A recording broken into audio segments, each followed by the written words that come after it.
Bonjour, bonsoir, Nabaïnyoso, Bolanda Biso, soyez la bienvenue na katia chaîne Abisa Voice TV officiel. Merci na bino nyoso na ndebo za tant na bino ya kota la belema na biso. Tikete nzambe na lola amona bino pe apambola bino. Voilà la famille, le deux tozana recette na biso oyo ezali yangolo. Alors ensemble na bino to découvrir comment to réaliser recette na biso oyo ezali vraiment simple yangolo. Voilà la famille, tout bandi déjà na sokoli ngolo nanga mais nanga juste na laxabino place wana ezalaka ne loko moboye ya mwindo wana ezalaka bololo. Voilà et to nettoyons susu ensemble na bino. Voilà ezala juste na coin wana pembeni ya mutu ezala ne loko moboye ya mwindo. Voilà.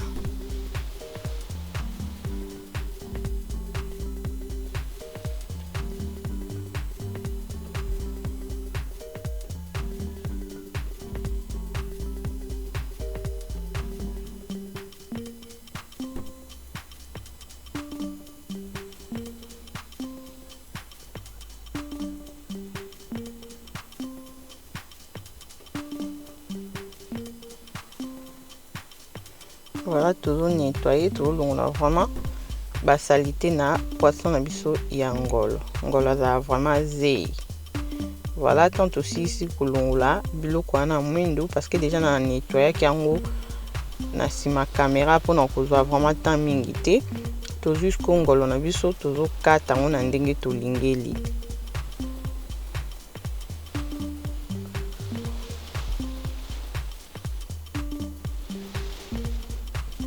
Après tout le citron na biso pour na to nettoyer ngolo na biso pour na kolongola ngo zei to tche citron to mungwa to tche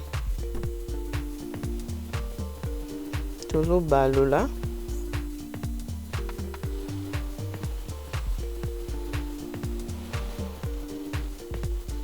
to zo nika vraiment pour na zei longwa na poisson.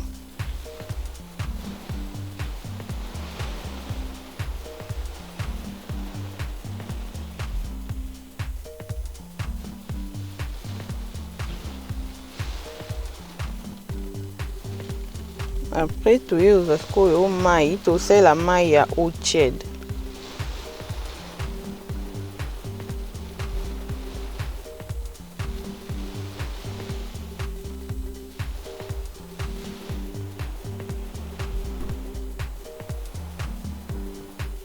Voilà bandeko o nyos to moni matil kolo ya pembe za zei. Après wana na nettoyer yango bien na sima caméra parce que soki na tchaki nyoso na vidéo tunga to mona vidéo vraiment moulayi donc o maya suka faut attendre ou passer bien. Voilà. Awa toye pona ko banda ko assaisonner poisson na biso to saler assaisonnement na biso ya poisson ya blessing flavor numéro ezali kolo écran wana pona ko contacter biso pona ko passer ba commande na bino. Voilà, tout est loutou, mais loutou na biso eza ko tonda te, eza un peu nassé. Donc eza te ki tondi makasi, eza un peu nassé mais nyonso ezo dépendre na quantité ya poisson na yo et puis ndenge olingelaka ko assaisonner, ndenge olinga pe mungwa eyokana na biloko ezo dépendre mutu na mutu. Voilà, to ko pakola vraiment bien pona mungwa ekota assaisonnement ekota bien na kati ya poisson na biso.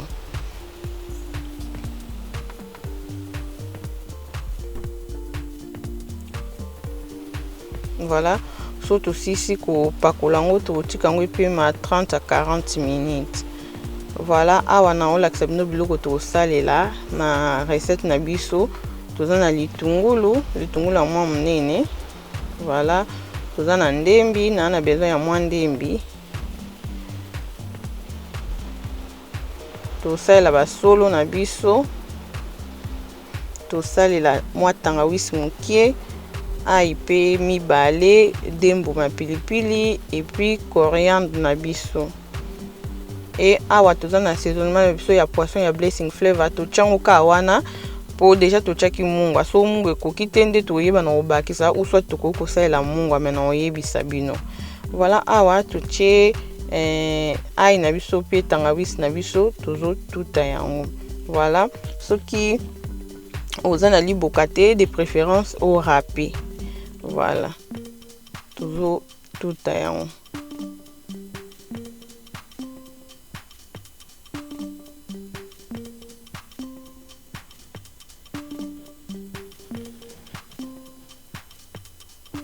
Voilà, awa totie mafuta na biso na moto.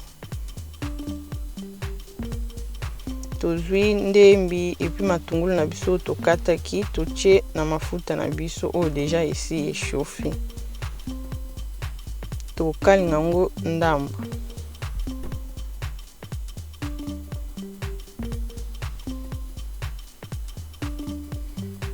Voilà, tant tomoni matungulu na biso na ndembi na biso ekalingami ndambo. Toye kozwa ail na biso na tangawizi na biso totutaki tozwi totie tokalinga yango ensemble na matungulu na ndembi na biso. Eumela nango te vraiment ata mwa 1 minute kaka ya kosangisa ail na tangawizi epi na matungulu na biso. Voilà, totie njungu na biso na moto. Tozwi biloko na biso nyonso tokalingaki wana tozwi toye kotia na njungu. Totie nyonso te. Voilà, moto ya makasi yango na milenge elobima bongo na kitisi moto nanga.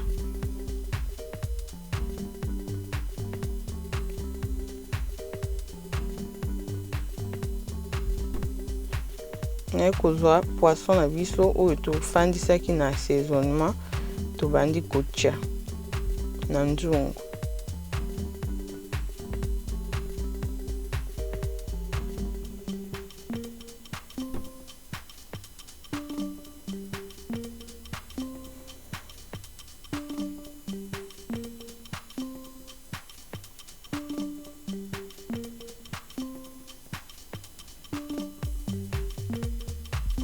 Toye kozwa jus wana oyo eza mai te, eza jus oyo ebimaki na poisson tant que to assaisonnaki poisson na biso parce que mungwa na assaisonnement eza na. Toye kozwa yango totie yango na njungu na biso. Après toye kozwa ndambu ya babiloko na biso ekalinga oyo tokalingaki totika ndambu toye kozwa yango siko reste na yango toye kotia likolo ya mbisi na biso. Totie bongo tokotia mai te tozokitisa moto na biso. Awa moto nanga ezalaki nanu moto normal donc ezalaki 4. Awa njungu nanga eza deja ko chauffer. Après wana nazozwa siko nazokitisa moto nanga na D parce que njungu nanga chauffer déjà. Nazokitisa moto nanga na D et puis na finiki nazotia mai te. Biloko na biso ekobota mai. Voilà. Awa tozwi sikoyo oyo ezali basolo na biso tozotia. Donc awa toza na étape wana nazo expliquer kaka au fur et à mesure tozokende. Nazokata basolo nanga nazotia po ezwa temps nango ya kolemba comme tosala vraiment moto ya se. Donc mbisi na biso ebela vraiment dans na moto mo ya se tolobaka ndeti vapeur. Voilà. Donc moto nanga eza vraiment D. Moto nanga makasi eza 6 nanga na kitisa yango na D. Voilà, et puis tokotika yango sikoyo biloko na biso etoka malembe malembe. Voilà la famille, après 45 minutes ya biloko na biso kotoka tozongi. Voilà, tomoni mbisi na biso eboti mai. Totiaki mai te. Totiaki mai te nde na explikaki moto ezalaki normal. Après ton asiso tia biloko nanga na kitisi moto nanga vraiment tina D et na tiki yango na kesa nanga makam nanga mususu. Voilà, après 45 minutes nde tozongi tomoni mbisi na biso vraiment eboti jus nango. Toye kozwa bamboma pilipili na biso totie na coriandre na biso pe totie po ezwa pe temps nango lokola ezobela na mbisi ebela na moto ase yango pe ezwa temps nango ya kolemba. Soki omoni ke oliaka oliaka na o pilipili soki omoni pilipili na elembi ofini. Voilà, après kotia pilipili na biso après 47 minutes toye kozonga. Voilà, tomoni biloko na biso ndenge ekomi vraiment ebeli bien, biloko na biso nyonso elembi nde nalobaki soki olia pilipili fina pilipili na yo awa. Et voilà la famille, résultat ya recette na biso ya ngolo yango eza simple et facile ya ko réaliser, mais vraiment kitoko na monoko na bakisa isusu mungu atende tolobaki to cheka assaisonnement wana tokomeka mungu na biso totala soki mungu ekokaki bien tobakisi mungu ate tobakisa assaisonnement te, mais ezo nde na lobaka ezo dépendre na biloko zolamba.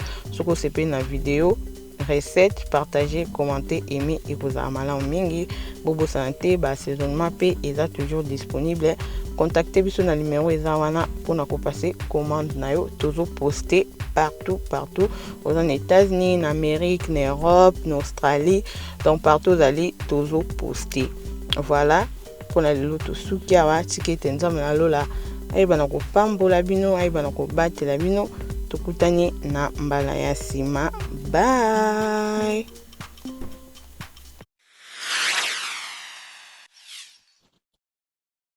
Du nouveau sur le marché et du nouveau dans nos cuisines. Blessing Flavor est venu nous apporter plus et nous donner la joie dans nos maisons avec ces 3 produits qui sont les assaisonnements de poulet, viande et poisson.